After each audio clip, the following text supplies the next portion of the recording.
अब हम मौसम में आ रहे उस बदलाव की बात करेंगे जिसे आपने फरवरी महीने से महसूस करना शुरू किया। जिन लोगों ने अपने जीवन के काफी बसंत गुजार दिए, वो इस बार बसंत ऋतु को महसूस ही नहीं कर पाए। फरवरी के आखिरी 2 हफ्तों से ही तापमान औसत से ज्यादा हो गया। फरवरी में ही आपको पंखा चलाना पड़ गया और कुछ लोगों ने तो फरवरी के खत्म होते होते एयर कंडीशनर्स भी चलाने शुरू कर दिए। मैंने खुद अपने घर में एयर कंडीशनर की सर्विसिंग करा ली है, ये सोचकर कि किसी भी दिन अब एयर कंडीशनर की जरूरत पड़ सकती है। आप सब ने भी अपने गर्म कपड़े, ऊनी कपड़े पैक करके रख दिए होंगे। अगर आप दिल्ली या उत्तर भारत में रहते हैं तो फरवरी महीने से ही शुरू हो चुकी गर्मी को लेकर आपका अनुभव भी जरूर ऐसा ही होगा जैसा हम आपको बता रहे हैं। वैसे तो होली से पहले तक इतनी ठंड तो रहती ही है कि सुबह शाम आपको गर्म कपड़ा पहनना पड़े और सोते समय कंबल लेना पड़े या हल्की रजाई की जरूरत पड़े। हर बार होली तक ऐसा ही मौसम होता है, लेकिन इस साल की फरवरी ने आपका यह पुराना अनुभव बदल दिया। गुलाबी ठंड के मौसम में धूप राहत देती थी, लेकिन अब धूप चुभती है, परेशान कर रही है। और फरवरी के मौसम में अब आपको पसीना आ रहा है। फरवरी, अब तो मार्च शुरू हो गया, लेकिन पसीना फरवरी में ही आना शुरू हो गया था।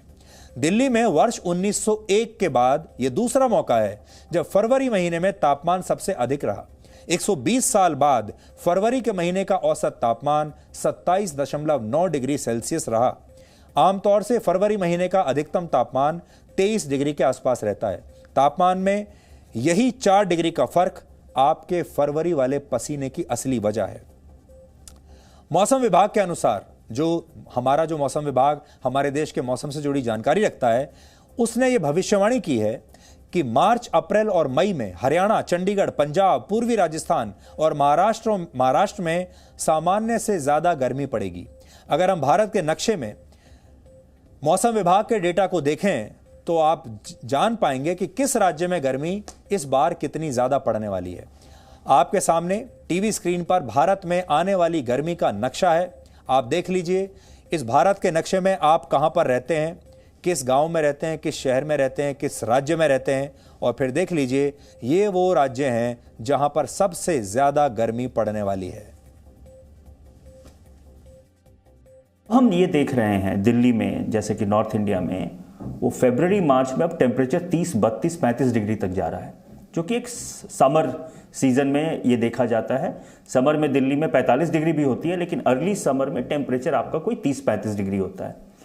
तो अभी जो हमारे जो क्लाइमेटिक कंडीशन है दिल्ली में, वो अर्ली समर को रिफ्लेक्ट कर रहा है, स्प्रिंग को नहीं। तो दिल्ली में एक तरह से स्प्रिंग खत्म हो चुका है और इसका कारण 2 है। पहला कारण ये है कि अब हम क्लाइमेट चेंज का इंपैक्ट देख रहे हैं। दूसरा है कि शहरों में एक साइंटिफिक टर्म यूज करते हैं, हीट आइलैंड इफेक्ट। जो शहर हैं वहाँ पे पेड़ कम है, कंक्रीट ज़्यादा है, स्टील ज़्यादा है, बहुत एनर्जी का कंजम्पशन होता है। जब से एनर्जी कंजम्पशन होगा तो हीट बाहर निकलेगा। तो शहरों में हीट आइलैंड इफेक्ट के कारण भी 1 या 2 डिग्री या 3 डिग्री टेम्परेचर ज़्यादा होता है। अभी तक आप समझते थे कि क्लाइमेट चेंज सेमिनार और किताबों का विषय है, इससे आपका कोई लेना देना नहीं। हम इसे सरकार और नेताओं के भरोसे छोड़ देते थे। हम ये मानकर चलते थे कि ये मुद्दा एनजीओज और पर्यावरण कार्यकर्ताओं का है। लेकिन अब मौसम का ये बदलाव आपके दरवाजे तक आ चुका है, आपके घरों में प्रवेश कर चुका है, आपकी जिंदगी में प्रवेश कर चुका है। इसे और अच्छी तरह से समझाने के लिए आज हम आपको इटली के एक शहर वेनिस लेकर चलेंगे। शहर की सबसे बड़ी ऐतिहासिक पहचान कैसे मिट रही है, ये अब आप इस वीडियो के जरिए देखकर समझ सकते हैं। और इसी के साथ आपको यह भी समझ में आएगा कि कल तक मौसम का बदलाव जो बहुत दूर लगता था, अब कैसे आपके घरों के अंदर पहुंच चुका है। दिल्ली से 5800 किलोमीटर दूर इटली में एक प्रसिद्ध ऐतिहासिक शहर वेनिस। भारतीय फिल्मों में आपने अक्सर देखा होगा कि इस शहर के लोग सड़क की जगह नहरों का इस्तेमाल करते हैं और गाड़ियों की जगह नाव चलती हैं वहां पर, क्योंकि शहर के सारे हिस्से पानी के जरिए जुड़े हुए हैं, कनेक्टेड हैं। लेकिन नहरों के बीच बसे इस शहर की पहचान अब बदल गई है। वेनिस की ये नहरें सूख गई हैं और इसके लिए भी क्लाइमेट चेंज को कारण माना जा रहा है। आप इस वीडियो को देखिए।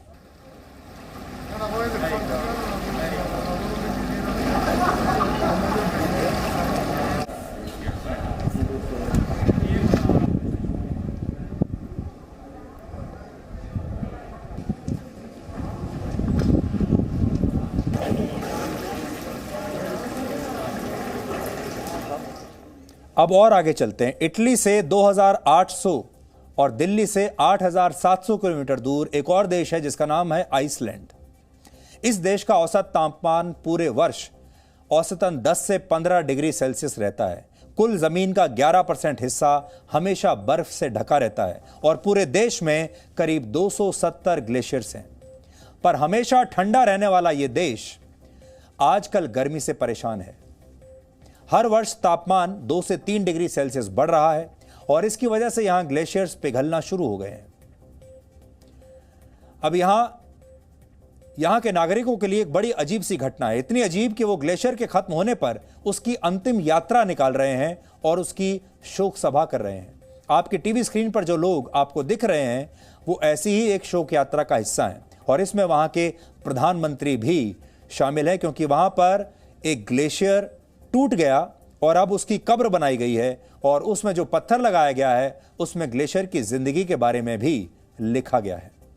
क्लाइमेट चेंज का मतलब है जलवायु में हो रहे परिवर्तन, और इसे समझने के लिए आपको पृथ्वी के चारों ओर ओजोन की लेयर के बारे में समझना होगा। यह परत 6 गैसों से मिलकर बनी होती है। इसमें सबसे ज्यादा मात्रा ऑक्सीजन की होती है और यह लेयर पृथ्वी पर आने वाली सूर्य की 99% गर्मी को रोकती है, जिसकी वजह से पृथ्वी का तापमान संतुलित रहता है, ज्यादा घटता या बढ़ता नहीं। लेकिन ओजोन लेयर को पृथ्वी पर चलने वाले वाहनों के धुएं से, कोयले के जलने से निकलने वाली गैस से, वायु प्रदूषण और एयर कंडीशनर्स, रेफ्रिजरेटर्स वगैरह से निकलने वाली गैसेस के कारण बहुत नुकसान होता है। ओजोन परत अब धीरे धीरे कमजोर हो रही है। इससे सूर्य की किरणें पृथ्वी को पहले के मुकाबले ज्यादा गर्म कर रही हैं और इसकी वजह से पृथ्वी का औसत तापमान बढ़ रहा है और पृथ्वी का मौसम भी बिगड़ रहा है।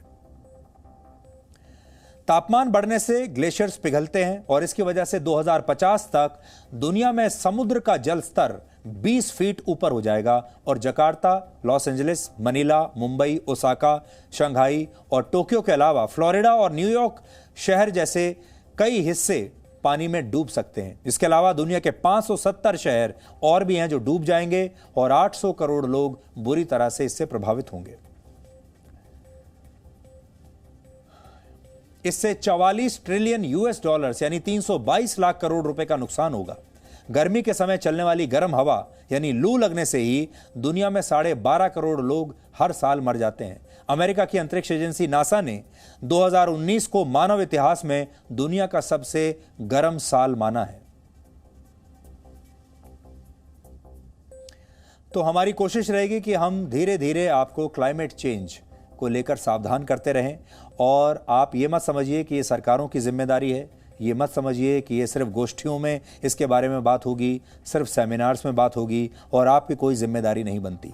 आपकी ही सबसे ज़्यादा जिम्मेदारी बनती है, क्योंकि जब क्लाइमेट चेंज होगा तो आप ही को सबसे ज़्यादा परेशानी होगी और इस बार आप सब ने इसे बहुत ध्यान से देख भी लिया होगा।